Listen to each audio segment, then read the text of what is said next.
Assalamualaikum warahmatullahi wabarakatuh. Kami dari grup B akan menjelaskan materi mengenai kebangkitan dan kejatuhan blockbuster. Pertama-tama, saya akan memperkenalkan terlebih dahulu anggota dari grup B. Dari sebelah kiri ada Alzildan, Azila, Hadiansyah, Atska, dan saya sendiri Hilmi. Saya akan menjelaskan apa itu blockbuster. Sebelum ada Netflix, HBO Go, atau Amazon Prime, ada yang namanya blockbuster. Sepanjang tahun 90-an dan awal 2000-an, Blockbuster adalah perusahaan persewaan video teratas di Amerika Serikat.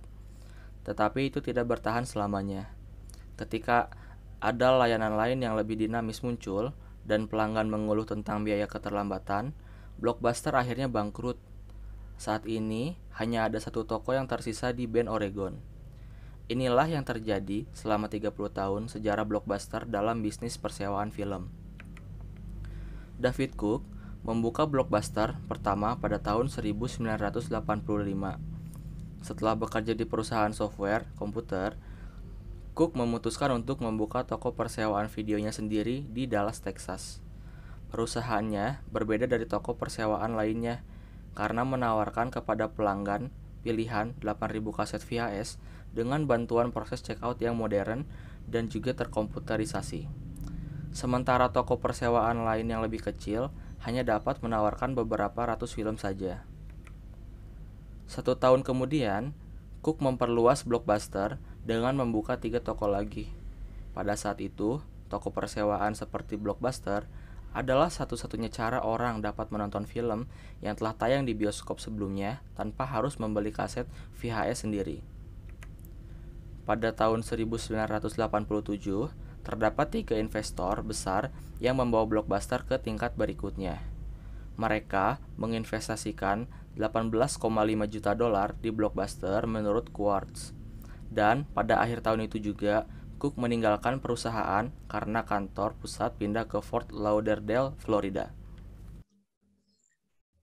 Selanjutnya, di bawah manajemen baru, perusahaan membeli toko video lokal dan membuka yang baru di bawah branding Blockbuster. Pada tahun 1988, Blockbuster menjadi rental toko video terkemuka di Amerika Serikat dengan 800 toko. Di tahun 90-an, Blockbuster mencapai tonggak penting ketika membuka toko ke-1000. Pada tahun 1992, perusahaan juga berkembang ke luar negeri ketika membeli video rental Redsand di Inggris. Saat ini ada 2.800 toko Blockbuster. Pada tahun 1994, Viacom membeli perusahaan rental video seharga 8,4 miliar US dollar. 5 tahun kemudian, Viacom mengambil Blockbuster publik karena jumlah toko mencapai 6.000 secara global. Namun, masalahnya mulai muncul pada tahun 1997 ketika Netflix, pesaing Blockbuster di masa mendatang didirikan. Blockbuster dikenal akan memberikan denda kepada pelanggan yang terlambat mengembalikan sewa film. Nyatanya, Blockbuster mengatakan mereka menghasilkan 800 juta dolar dari denda tersebut atau sekitar 16% dari pendapatan mereka. Hal ini membuat banyak pelanggan mereka frustasi, termasuk sang pendiri Netflix, Reed Hastings. Hastings mengatakan alasannya mendirikan Netflix karena ia tidak ingin membayar denda sebesar 40 dolar yang ia dapat dari Blockbuster. Pada tahapan awal, perusahaan yang tidak memiliki denda keterlambatan milik Hastings ini akan memberikan DVD langsung ke rumahmu untuk tarif bulanan yang tetap. Pada tahun 2002, Blockbuster melakukan kesalahan yang menandai kehancurannya. Perusahaan tersebut memutuskan untuk tidak membeli Netflix. Blockbuster mempertimbangkan untuk membeli layanan Netflix seharga 50 juta dolar, namun mereka mengurangkannya tersebut. Netflix kemudian menjadi lebih populer dan mendapatkan lebih banyak untung daripada Blockbuster. Pada tahun yang sama, pesaing Blockbuster lainnya, Redbox, diluncurkan. Penambahan Redbox ke pasar memperkuat gagasan bahwa orang menginginkan opsi sewa yang lebih cepat tanpa adanya biaya denda keterlambatan. Jadi, Blockbuster harus membuat perubahan. Terlepas dari kebangkitan Netflix dan Redbox, Blockbuster mencapai puncaknya pada tahun 2004. Tahun itu, Blockbuster memiliki 9.000 toko secara global. Dan menurut Business Insider, mereka menghasilkan pendapatan sebesar 5,9 miliar dolar. Tetapi Blockbuster mulai membuat perubahan besar pada awal 2000-an, yang pada akhirnya akan menyebabkan kejatuhannya. Pada tahun 2004, Viacom berpisah dengan Blockbuster. Pada tahun yang sama, perusahaan meluncurkan Blockbuster Online. Tetapi, sudah bertahun-tahun di belakang Netflix.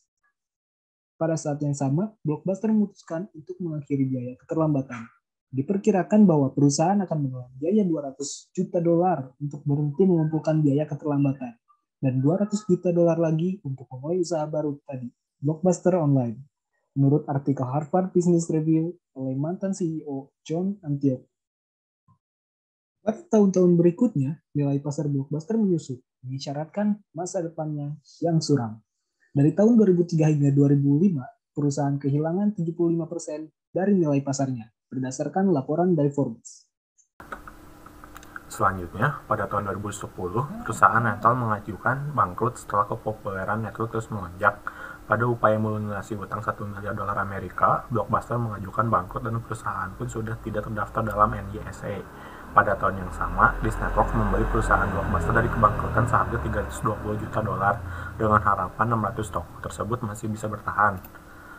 Bagaimanapun, Disney Network mengumumkan pada tahun 2013 untuk menutup toko Blockbuster yang tersisa. Pada saat itu hanya ada 300 toko Blockbuster yang masih beroperasi berdasarkan laporan Business Insider. Hari ini, franchise Blockbuster berkurang menjadi satu toko di Bend, Oregon, yang mana telah berubah menjadi Airbnb. Satu-satunya toko Blockbuster yang masih tersisa beroperasi dikarenakan basis pelanggan setianya. Berdasarkan fakta, mereka memiliki 4.000 akun dan pelanggan baru setiap harinya. Berdasarkan pernyataan toko, turis dalam jumlah besar mendatangi toko tersebut untuk mengenang perusahaan rental tersebut. Terus pada tahun 2020, satu-satunya toko yang berencana membuka tokonya untuk tamu yang bermalam dengan bekerja sama dengan Airbnb. Dimulai pada 18 September, penggemar bisa bermalam selama 3 hari dengan 4 teman mereka hanya dengan $4 per malam di Oregon Blockbuster. Pada puncaknya, Blockbuster mempunyai 9.000 toko secara global dan mendapatkan pendapatan sebesar 5,9 bilion US dollar. Tapi pada hari ini, yang pernah populer, perusahaan rental video sudah menyusut menjadi satu toko di sebuah kota kecil. Itulah sejarah dari perusahaan dari Blockbuster. Jika ada yang ingin ditanyakan, silakan tulis di kolom komentar. Sekian dari kelompok B. Terima kasih.